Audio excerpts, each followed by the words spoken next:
નમસ્કાર ખેડૂત મિત્રો, મારું નામ છે વિપુલ જાદવ અને અન્નદાતા એગ્રી કેરમાં આપ સૌનું હાર્દિક સ્વાગત કરું છું.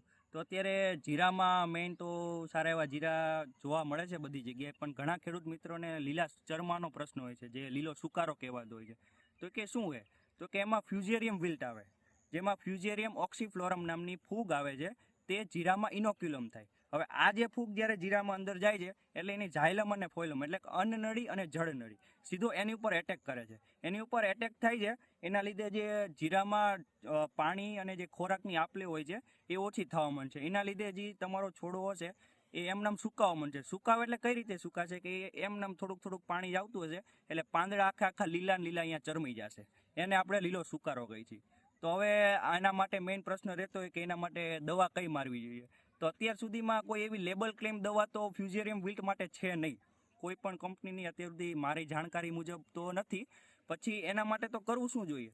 તો એના માટે તમારે અત્યારે ઘણા માર્કેટમાં અલગ અલગ ટેકનિકલ હોય છે અને એની જોડે બીજા એમિનો એસિડ છે, માઇક્રોન્યુટ્રિયન્ટ છે, હ્યુમિક એસિડ છે, એનો યુઝ કરવો જોઈએ. ધારો કે તમે મેટલ એક્ઝેલ 35% છે, ઇપ્રોબેન્ઝિન છે, બાઇલ એક્ઝેલ પ્લસ મેન્કોજેબ છે, પછી આના સિવાય થાયોફિનેટ મિથાઇલ છે, પછી ફોસાઇલ એલ્યુમિનિયમ 80% જે આવે છે એ છે, અને એની જોડે તમારે હ્યુમિકનો ઉપયોગ કરવો જોઈએ. હ્યુમિકનો ઉપયોગ કરવાથી જે જીરામાં છે એમાં નીચે મૂળની સંખ્યા વધશે, એના લીધે જે છોડવાની જવાની જે ઓલી હશે એ ઓછી થશે. એ સિવાય તમારે જો હજી કોઈ એડવાન્સમાં ટ્રીટમેન્ટ કરવી હોય તો એમાં એમિનો એસિડ નાખી શકો છો, તો જીરું તમારું દાંડલીએ પડશે, તાકાતવાળું થશે, અને એની જે અન્નનળી અને જળનળી છે એ તાકાતવાળી થશે એટલે લીલો સુકારો આવવાની શક્યતા સાવ ઓછી રહેશે.